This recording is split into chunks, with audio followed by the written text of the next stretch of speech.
Hey guys, Brandy here. If you haven't seen my other videos, go take a look at them. I'm a clinical counselor. I just graduated from my master's in counseling. I just finished about 2 weeks ago, and my degree is supposedly in the mail, so that's great. I want to talk today about the cycle of abuse, just because I'm finding that a lot of people around me are having situations where they don't recognize the cycle of abuse, and I think it's really important in a relationship. If you see these things, it's possible that it can escalate into something bigger. So, like emotional abuse could turn to physical abuse, or there could be all kinds of abuse being tacked on, such as financial abuse. Even, people that are immigrating have some kind of possibility of becoming victimized just because of their immigration status and someone holding that over them. Like just there's several different ways you can become manipulated, but the recognizing the emotions and the cycle of abuse is really helpful, just to see what's happening and if it's escalating and if it's getting worse and what exactly is going on. Some people will think, hey, you know what? I'm in a great relationship. We just fight really bad sometimes. And that's an interesting take, because when all of the stages of the cycle of abuse are within these fights and the getting better, like I said, it's at risk for something worse. So it's good to keep an eye out. So stage one of the cycle of abuse is the tension building. So like I said, this would be, let's say you're having financial problems. Well, the abuser suddenly feel the abuser, I say, because eventually it could turn into something worse, and let's say it does, but the abuser might think that they feel out of control. So they're going to have a sense of panic in the beginning, but how they react is by trying to control the situation. They also get escalated, so they get triggered. They're irritable. They don't have any, stop on themselves. They can't control themselves very good. They have emotional outbursts, short-tempered. Um, they're going to be hard to get along with, arguing. This is going to keep escalating into an incident. So that's the second stage of emotional abuse, or possibly physical abuse. And so this involves intimidation. You end up socially isolated from people that you know. Like I said, it can turn into insults and being interrogated. A problem with this is that they might start going beyond your boundaries, in a sense that when you used to have an argument, it wasn't as bad. And secondly, when you used to have an argument, they used to let you leave the house, let's say. And now it's getting to the point where they don't let you leave the house, or they don't let you leave the room when you're arguing.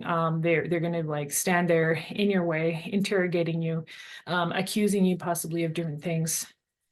And it's going to be getting out of hand to the point where you're not going to be able to cope emotionally as well. So then what's going to happen is the third stage, which is called reconciliation. This stage is what people kind of focus on. So when I see this happening in different people and they explain it to me, a lot of people think that they're in a good relationship because of this stage. And so what happens with the abuse is that at this point, the abuser makes a point of doing things so well that it tries to balance out the abuse. And so they're being romantic, they're being the exact partner you want, they're being apologetic, they're promising to go to counseling, they're saying they'll never do it again. There's all kinds of regrets and things like that, so that you finally feel like, hey, this relationship is exactly what I want. I've just been mistaken. This fight was a mistake. People make mistakes. We're just having some bad fights. That's normal. Everybody fights in a relationship. So that's interesting, because the problem is you're not in a great relationship, because when your lows are that low and your highs have to be that high to make up for it, it starts becoming this roller coaster. And this is also called love bombing. So the partner will be exactly what you want. So after this, it ends up being a calm state. So that's the fourth part of the cycle of abuse. And when we say calm state, it's that things are starting to go back to a dysfunctional type of way. The person is no longer regretting what they did, but they're kind of saying, you know what, that was actually mostly your fault. And this is why, you looked at this guy when we were at the mall and I'm jealous. So why would you do that? And it seems like you like him. So you're just egging me on. You're the abusive one because you're the one triggering me by looking in the direction of another man. And so it's like you almost might even start feeling responsible for the fights. So you're like, I'm a horrible person. So obviously this is why our relationship is bad at the bad parts. And the problem with all this roller coastering is that you're going to be in fight or flight all the time. And when you get triggered, it's going to damage your hypothalamus. And then you're going to start becoming depressed and anxious all the time. You're also going to lose your self-esteem.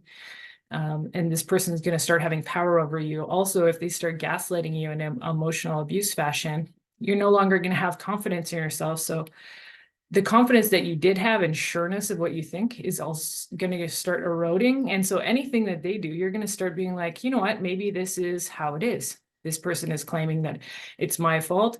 This person is claiming, I'm not that great. I'm not that pretty. That this person is, everything that they say is the last kind of word, and I should believe in that. And then it starts all over. You have your tension building. Some more money problems. A bill comes in the mail.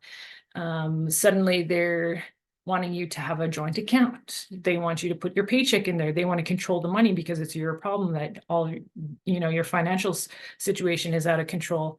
Then you can't go to the store because you don't have money in your account.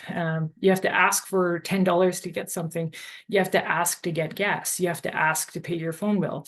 Well, he doesn't want long distance charges on there because that's too expensive, except your family lives far away. So now you're starting to be isolated. You're financially abused at this point, and it's only going to get worse. So this can escalate into physical abuse.